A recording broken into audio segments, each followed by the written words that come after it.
Imagine inheriting a beautiful but overgrown garden. Not that I'm the greatest gardener out there, but among the tangled vines and unruly plants, it's sometimes it's tough to distinguish between which are thriving and which need care.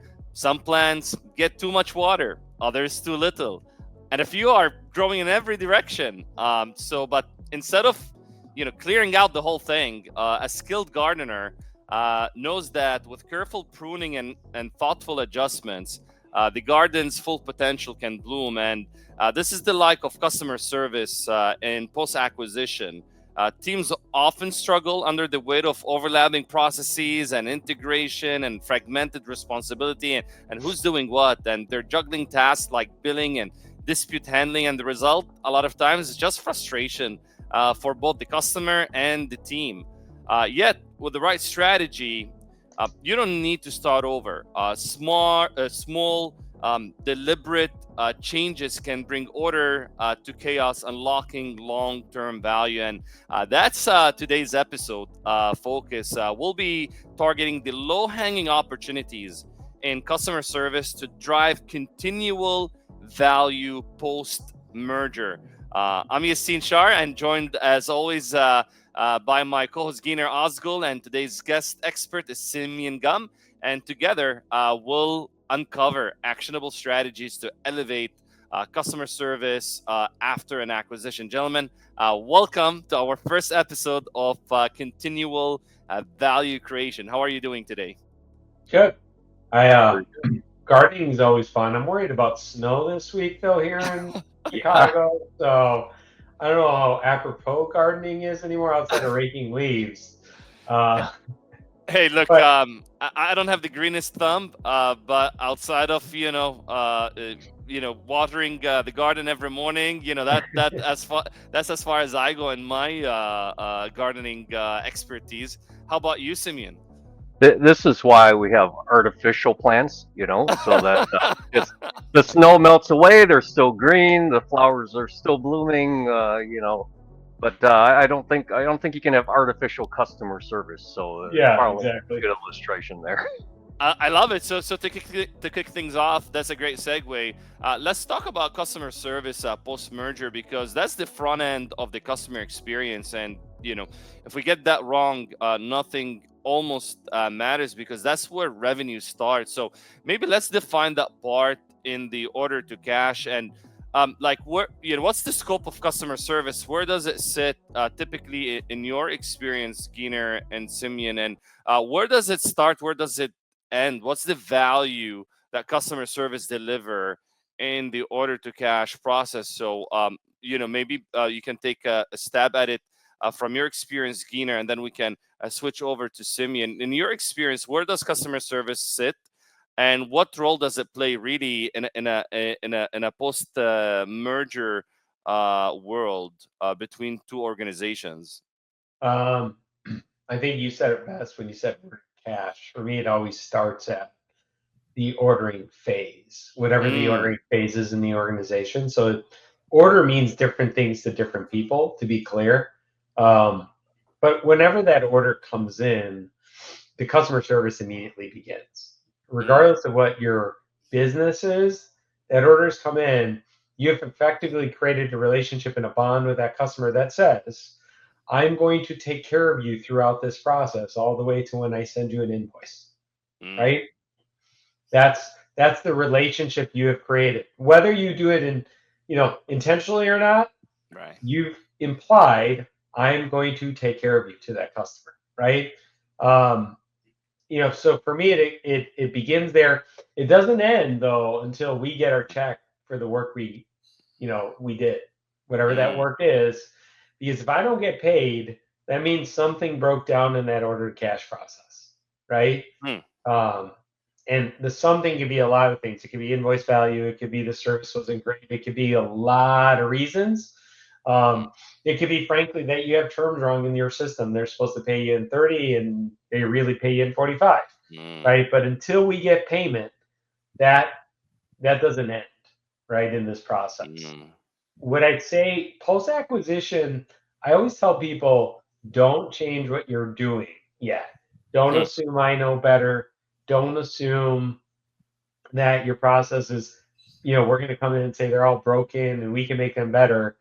Do what you do. And Mm, we're going to come in and do an assessment together about how we do it and if there's areas we should improve or are there best practices we should take away to the mm, broader organization, right? To me, there isn't really a problem statement yet because you don't know that there's really a problem mm-hmm. on day one. I love that. And so Simeon, talking about customer service and the value it drives for the customer. We've been working a lot together recently on value stream mapping and SciPox and lean and all of that. So like if we think at the value stream level, with customer service coming in on the front end of that value to deliver that service, that keeping the equipment up and running. What typically is the value item that comes out of customer service? What's the end state in customer service before it transitions out? Yeah, it's like customer service, that first call, Mm, that cold call coming in, it's intake, right? So you know how I am. It's mm, always where how do things start? And I think the pre-acquisition, pre-merger, post-merger aspect of it, and Giener's point about, well, let's not change everything right away mm, because customer service, that relationship, mm, that human touch between people, you want to maintain that as much as possible. But I think back to growing up when our family had a residential HVAC company.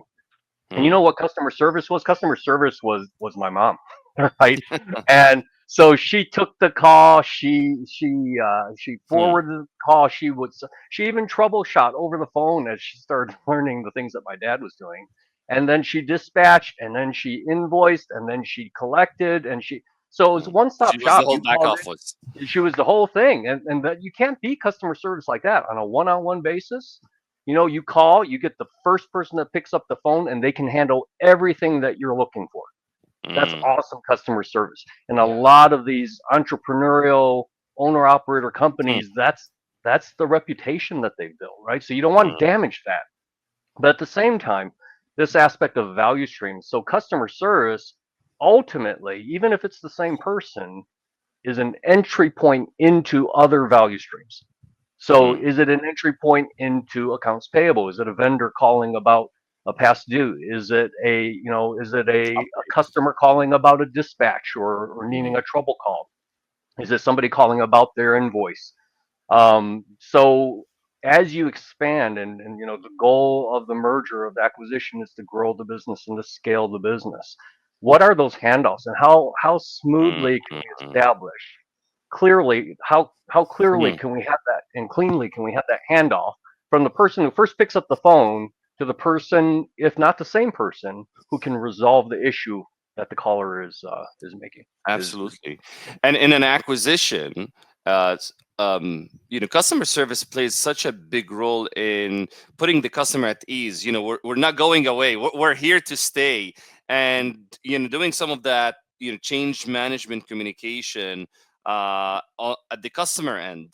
That, hey, they are that, voice of confirmation, that or even that gives that customer a peace of mind that we'll still take care of you. We're not going away. Nothing is not just going changing. to Or if forward it's your changing, call to it's someone else. exactly. If Yeah. it's changing for the better. So, what are some of the challenges, Gyner, you had to navigate in customer service as you started, you know, acquiring more and more company and integrating them? And I know I've been on a journey with you at a previous private equity platform where you went through this whole process of integration and shared services and consolidation and consistent customer experience, regardless of who picks up the phone.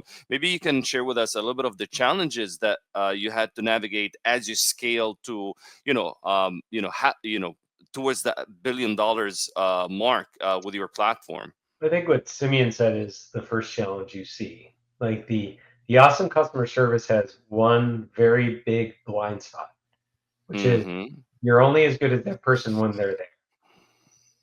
Hmm. And the moment they're sick or their kid has to go home from school, which is life, by the way, that customer service, that exquisite customer service that people get breaks, Hmm. right? Materially, because they haven't done any value stream mapping. They haven't trained redundancy in the organization. They haven't thought about, hey, I have this new customer that's kind of waiting in the wings. I can activate them, but I have this choke point, right? Hmm. And it's not a negative. A person is not a choke point in the negative. It's a choke point because they can only do what they can do, Capacity. Yep. right? Doesn't Um, scale. so you start to see that right away, right? So it's Hmm. not like this isn't about saying an entrepreneur should like take Visio and map out all their customer service. It's not what we're saying.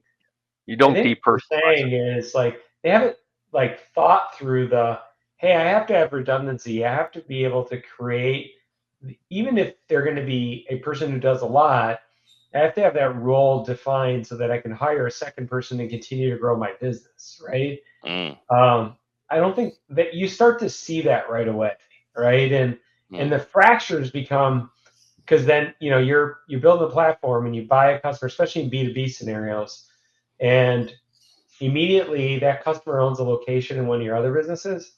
And the one Mm. day that the great customer service person isn't in and the customer service falls apart, you get a phone call. Mm. Now that you own this business, I'm going to hold you accountable for a problem that they've had for a really long time they haven't solved, right? Hmm.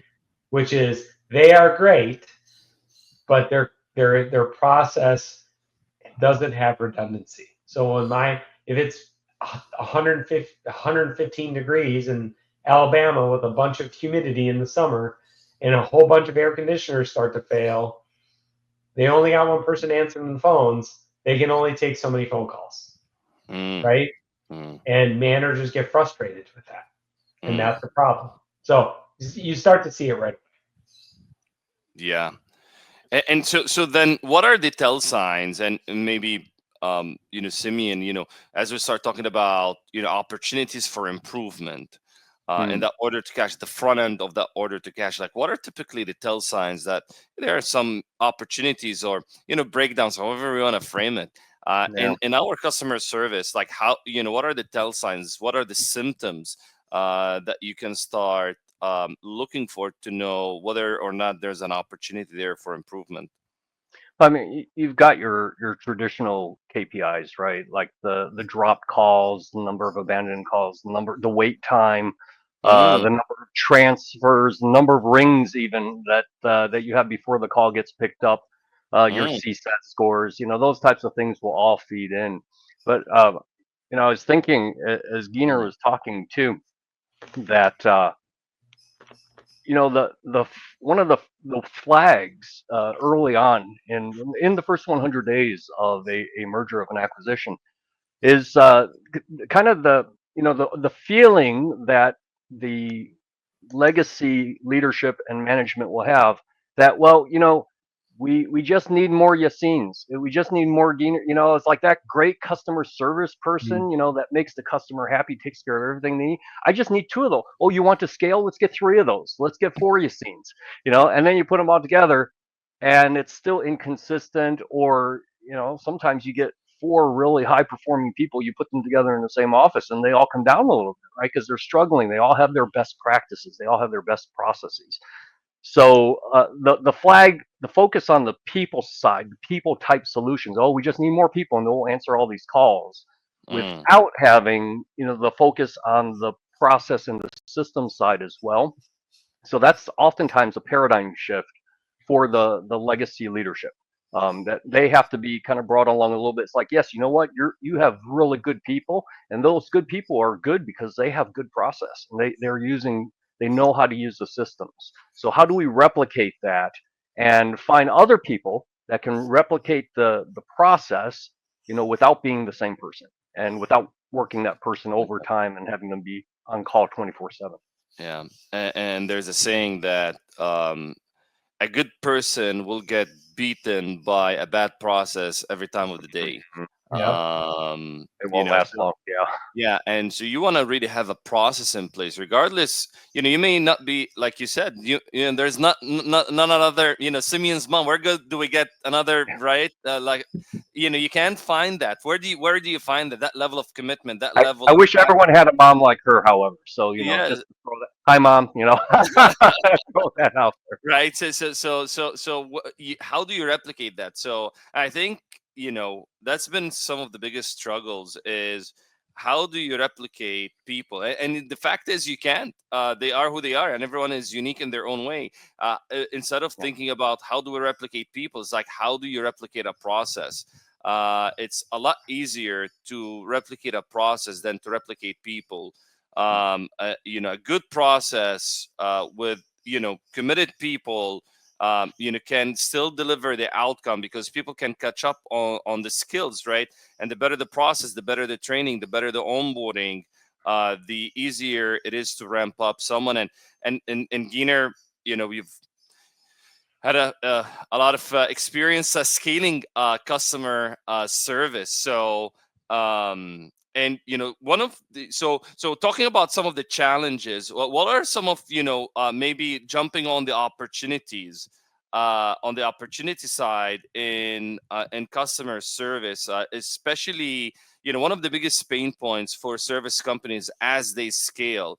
Maybe the after hours is not Yeah. big leakage, maybe for an entrepreneurial company. Maybe they're getting 10, 15, 20 calls after hours, but still, at $500 per call or more, that's still a few dollars. But as you start scaling, you're getting in the hundreds in terms of calls, and you have SLAs, and you have retail chain, and the Starbucks of the world you have to Yeah. service. So how do you solve for that? How do you solve for the after hour, which is typically a big leak of profit and revenue for scaling platforms? Well, most of them have answering services, and I will say the answering services aren't great because the Mm, answering services are doing answering services for everybody. You know, mm, they could be answering the call as a HVAC company or answering the call as a doctor, right? So, mhm, that person's wearing a lot of different personas. And because of that, the requirements that you get from somebody like an answering service aren't hot. They do the very basic. I will take your name, I will take your phone number, I will send someone a note. I don't know what a walk-in cooler being down means or an air conditioner. Um, so it's very impersonal and cold when they use mm, that answer. So think about it this way: all day long, they have this great person who answers the phone. After hours, when they're hot because something's wrong, they get this answering service person who doesn't have that same level of like passion, mm, and it feels very impersonal, right? So mm. the way you solve for that is you find a partner. In our case, you seen it was you, right? And Cool. your team did a great job for us. But partners like that can build a script that aligns to your daytime script, and then it feels seamless to the customer, right? Mm, They feel like they're talking to a person on your team, not to someone outside of your team, right? Somebody who empathizes with them, someone who understands that there needs to be a level of care and follow up on the process after hours. So finding a partner, in my case, it was Orgo, mm, um, that listens and is willing to script that and process map that out and really build value. And look, from a cost standpoint, of course, there's cost savings doing it that way. Like I want people to take that away from this call, but that's not the objective. The objective is to provide a great customer experience when they need it most. By the way, I'll remind you, if they're mm. calling you at 10 o'clock at night, there is something wrong and they are not in a good mindset. They need a That's better customer experience then, I would argue, than they would at 10 o'clock in the morning. right. So what you're saying is, and and thank you for the shout out there. Whether it's Origo or anyone else, I think the key here is how do you leverage offshore talent and global talent, Yeah, right? So you can run 24/7, operate globally while you're competing locally, because there's a lot of leverage in being able to take those calls after hours. In fact, some customers won't even work with you unless you're able sure. to provide that SLA. Especially if you're moving more, again, B2B going to the enterprise, but even B2C, customer service can be a differentiator. So find either an offshore location, set up in an offshore location, or find a partner who can turn that around for you. And to your point, Gyner, it's not just about picking the phone, but it's about processing the entire transaction. Creating the work order, dispatching the technician, getting all the notes into the system, and making sure that the customer is taken care of, and not they're just Yeah. you're creating work for when the team come in the morning the next day at 7 a.m. So talking about opportunities, Symeon, what are some other low-hanging fruits you typically see when looking to kind of improve customer service after a merger? Well, I think it's on the same tone of the conversation that you and Gina were just having, right? It's like that. Mhm. Okay, so this aspect of customer service, of picking up the phone being an entry point into your company's value stream. So use Mm, value stream there. That and especially after hours when that value that the customer is looking for is under stress and in more even more demand, we need mhm, somebody. You need a partner, especially if you're going to offshore and it's somebody in a different time zone, or a distance away that you're trying to work closely with.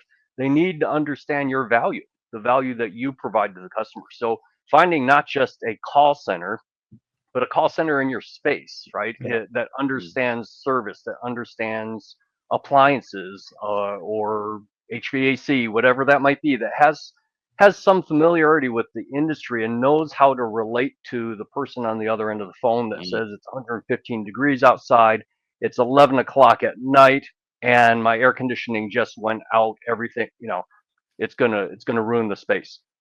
To be able to mm, understand that, and then breaking it up too, because it's not just the customer service, it's not just the pickup of the call, mm, but depending on the company that has been merged in, how far does customer service take everything Yeah. because of the people mm, that you already have.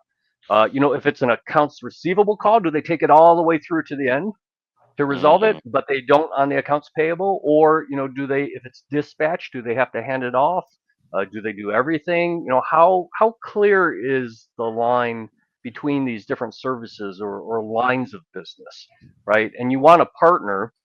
If you're expanding and you're going to scale, you need a partner that understands how to make that transition, and to be able to take the customer service as you have it today, and then be able to replicate it with different parties and different people, different yeah. organizations, even as we get bigger and as we scale to $1 billion.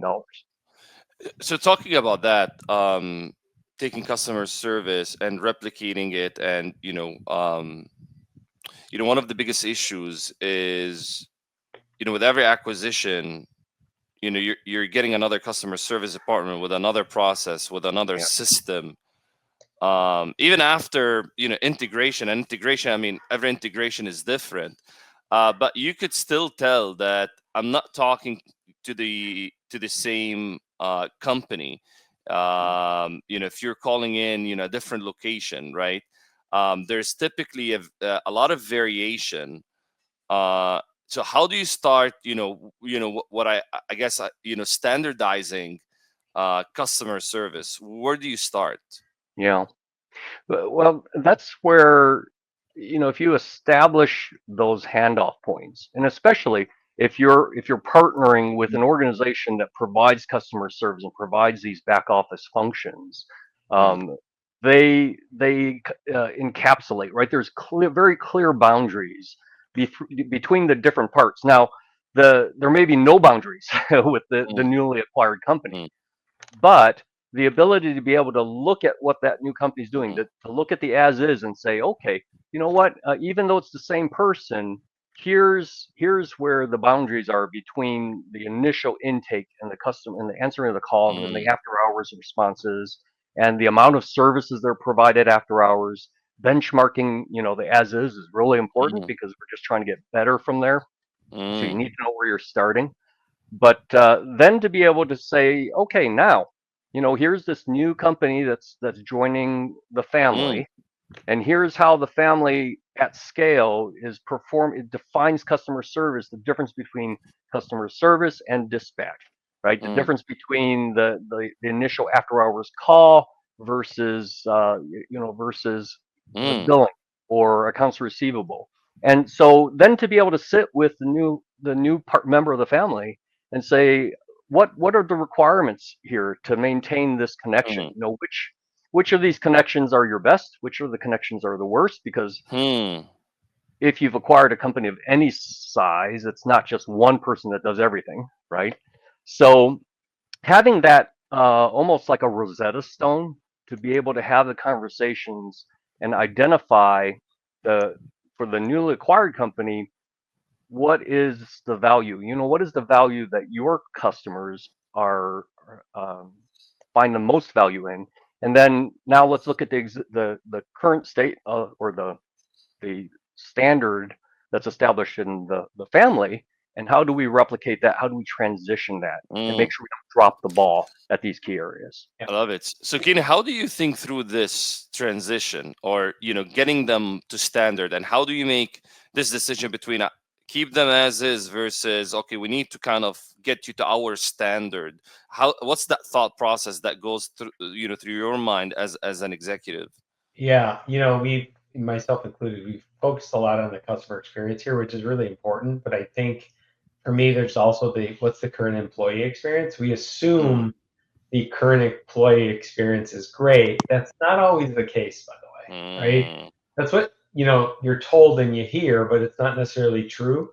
You sit down behind the superstar that Symeon was talking about earlier, and they start to say, "Gosh, I wish I had some help." Right?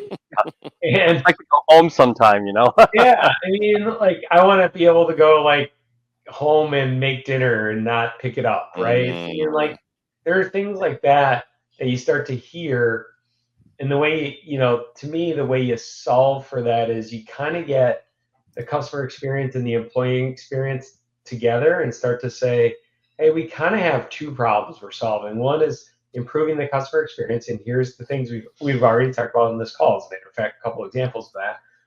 But here's some things on the employee experience, like redundancy. The Mm. employee is taking probably too many calls. They're rushing through them, guys. If you really listen Mm. to them, they're blowing through the customer call because they have like five more on hold. Like you got to walk the old ownership, which is now probably some part of your operations team, through the recognizing there's an issue there to solve, right? Because Mm. you need to make sure they buy into it, because it might be the right thing to do, but if you don't give them the color in the context of why, it does become problematic as you go to implement it, right? You need them to be supportive and to buy in that the output of this is going to be better, right? And what I will also say is measure it a little bit. So Mm. using the after hours example, now you can say, hey, we can actually give you reports of how many calls you get, how quick they get answered, what the response is to the customer, how quickly the dispatch got out. Now we can actually measure some of those things, right? Which you couldn't do Mm. before. So start to show them the tangible benefits and really start to measure those tangible benefits. So that makes total sense to me. But I just joined your platform, Gyner, and I've been running this my customer service for 30 years, and you're telling me I am not measuring stuff. So I get it. How do you get me? How do you get me there to say like you need these standards? This is a standard. It can't go more than the phone can't ring for more than 15 seconds before you pick up the phone. Mm-hmm. You can't really let more than maybe one or two calls in a day for every 100 calls that you get to Mm-hmm. drop off. How do you start establishing those standards, and kind of like there's a different way, and how do you just leave it as is, or how do you go through that process of establishing a standard across your platform for Yeah. customer So service? here's what I'll say. I always keep the customer in mind when I Mm. establish the standard. So anecdotally, all of us can get in a room and think we know the answer, right? Mm. You always got to sit with what is the end customer experience driving back Mm. from you, right? So frankly, a couple of times using a personal experience, I've got the customer on the phone. I've Mm. said, hey, you know what?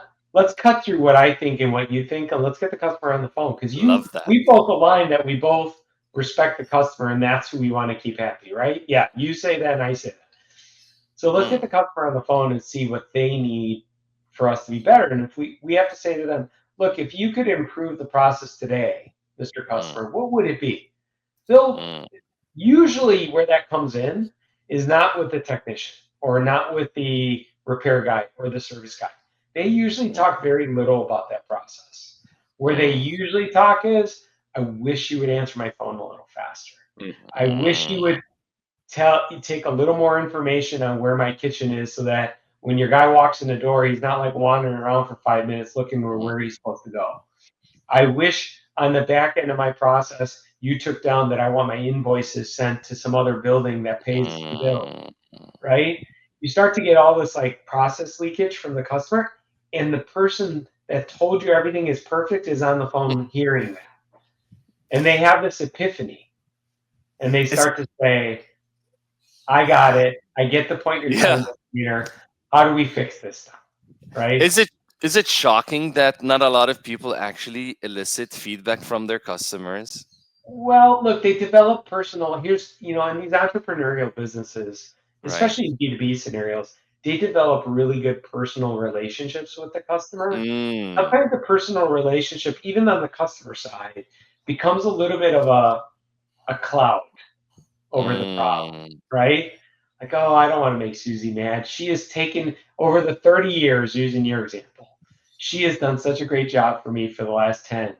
Like, I'm not going to be the one that tells her that, mm, I wait for a minute and a half on the phone and I wish that wasn't mm, that long, right? Because I mm, might hurt her feelings. But when when you kind of, you bring that together and she hears it, they don't get offended, by the way. I just want mm, to be clear. The few times that I've done this, it's like they hear it and they say, okay, you're right. Like, we need to go do something, right? And I mm, say, hey, help me solve it, right? mm, I have a partner. I have an Orgo on the other line, and they're willing to solve it. Help me mm, solve it with the partner.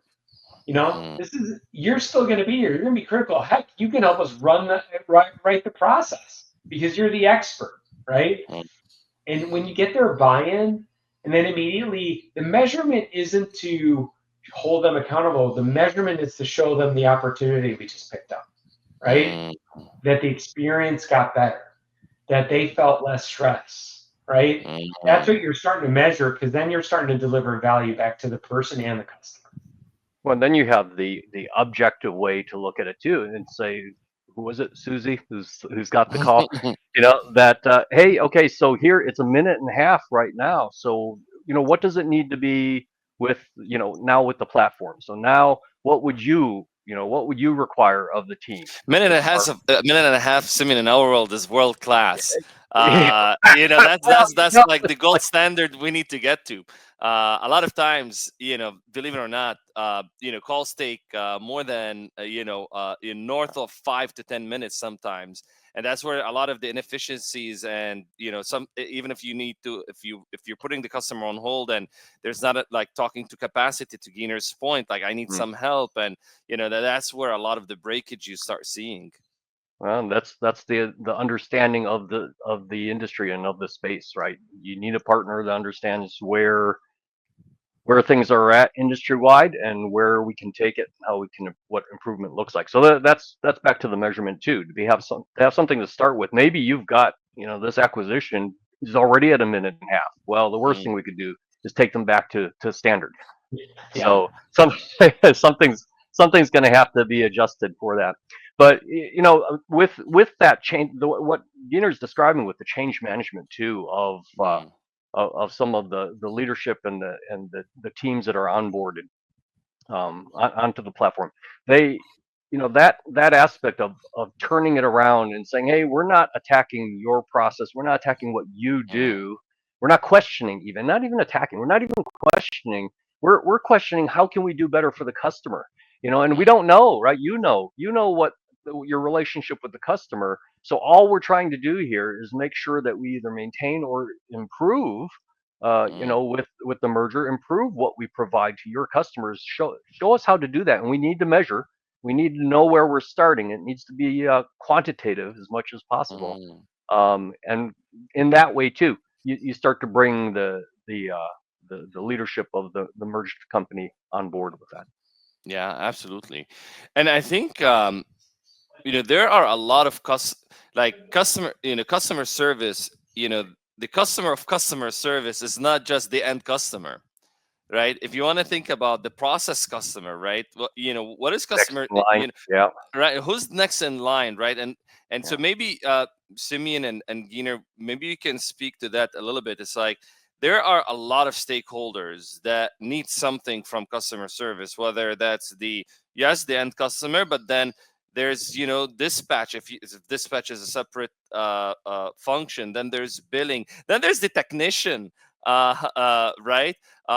So maybe if you can speak to that, like how do you start thinking about, as a customer service leader, how do I deliver on the requirements for my process customers, and what are those? How do I start understanding and maybe going about it a little bit more systematically and assessing, are we doing the best we can in this area, to help make things smoother downstream after I pass on that call? Yeah. Yeah. Well, maybe I can start, Giner, and then you can apply the the real world how it goes. But yeah, it really boils down to understanding those boundaries, and so the handoffs, right? And it's no different than an end customer. And this is the beautiful thing about conceptualizing value streams. It's like, okay, if customer service has the intake portion, and they have the first call portion, and then let's keep going with dispatch, and dispatch is a handoff. Okay, so dispatch is a customer, just like you described, of the output. What is dispatch's requirement? What are the top, and then just break it down. What are the top 5 pieces of Things. information? Yeah, Yes. 5 things that I need, inputs that I need from customer service to be able to do my job as dispatch. What are the absolutes, the must-haves, the nice-to-haves, the additional How do you information? go and how do you get those? And how do you get it? Is it a lot of times in a smaller company, it's just a phone call, right? Or it's a sticky note. Yeah. So now that we're expanding and now that we don't, got more people in play, let's standardize that collection. So there's a Mm, dispatch form, right? That customer mhm. service knows how to fill out. And that's different than if it's being handed over to accounts payable or if it's going over to billing. Yes. And I love Giner's approach. Go talk to the employee. Go talk to the team. You Yeah. want to know what are the requirements? Well, talk to the dispatcher. Go to the Gimba. Yes. Go and ask. Go and see. A And CEO Gemba.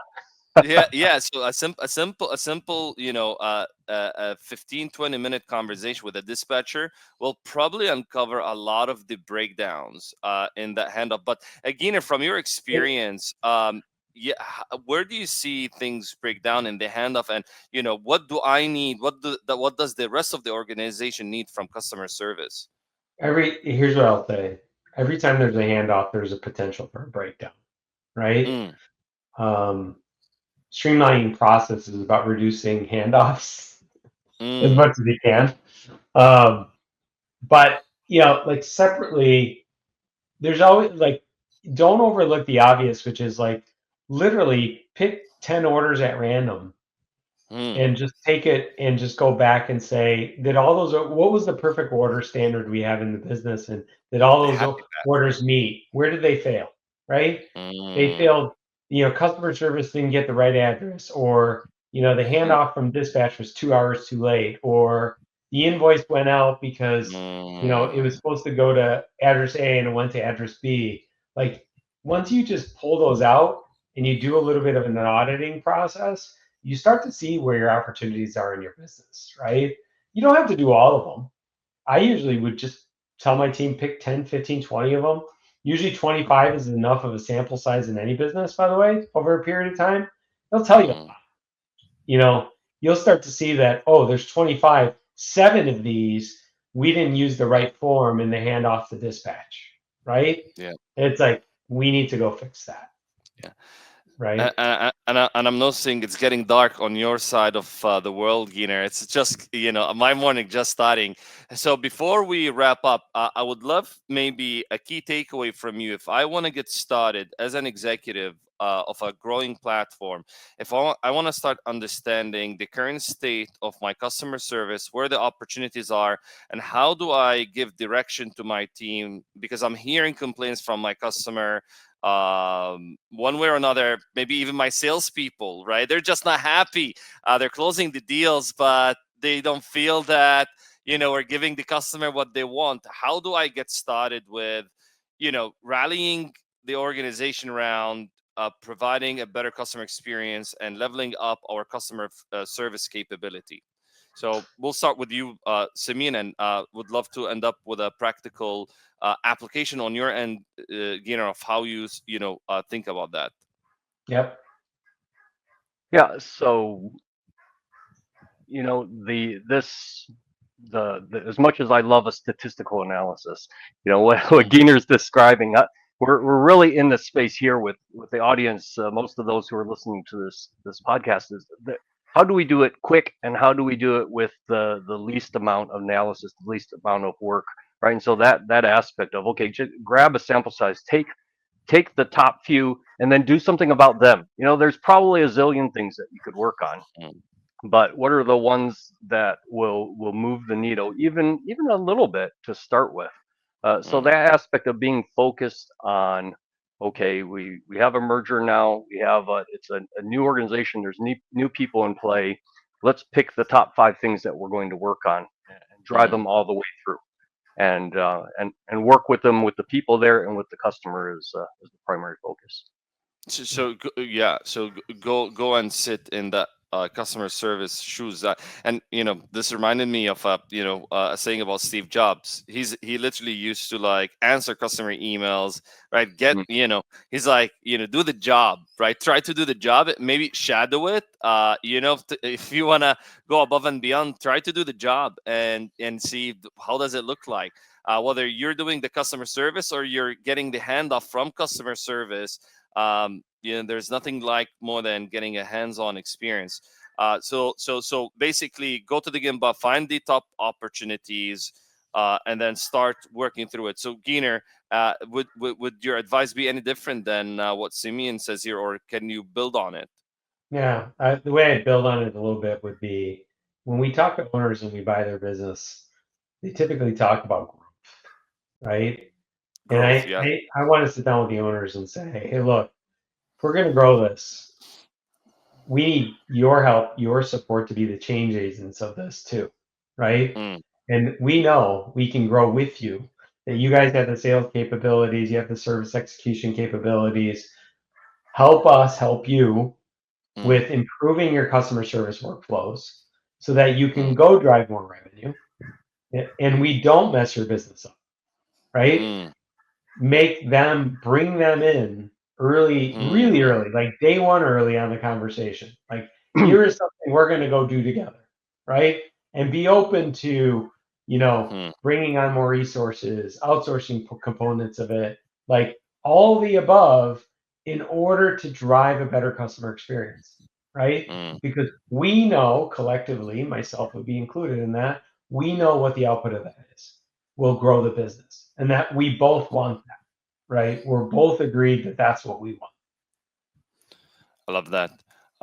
Yeah. So really, what you're pointing to, Giner, like the change has to be driven by the leader of that business. It can be a mandate from corporate. Well, sometimes, yeah. Well, hopefully you don't get there, right? Because that would be things going when things go south, and you have to like just force it.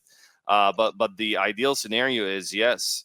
You're working with the leader of that business that you just acquired, because you acquired them for a reason. They have a secret sauce. They've been doing something, right? They are doing something great. And how do you drive that change? By getting the leader involved. And I think seeing the leader on the ground trying to fix these things, I think will drive the message home that, yeah, we need to start operating differently. So I love that. So This has been a phenomenal deep dive into the world of customer service. And again, it's the front end of the entire, order to cash experience is the driver of revenue. If there are breakdowns that's stopping you or your business or your customers from getting service faster, almost, nothing matters, without having a really smooth front end process. If that goes wrong, then the rest of the experience, downstream, will be defective, and it creates a lot of challenges at scale. So, if you're navigating the post acquisition phase, how are you tackling customer service challenges? Like, what's been your biggest hurdles so far? So, share your thoughts in the comments, or reach out to me directly. Your questions might even feature. We can even feature them in an upcoming episode. So, with that said, Gyner, Symeon, this has been super valuable to get your practical experience, whether it's from an executive perspective and how you've scaled up platform, or from an operational excellence point of view, Symeon, and how you've seen the unlocks in customer service. So on the next episode, we're going to pick another area in the order to cash and procure to pay work stream and or value stream, and then do a deep dive on it. So thank you so much, gentlemen, and until next time, make your days great. Thanks. Thank you, guys.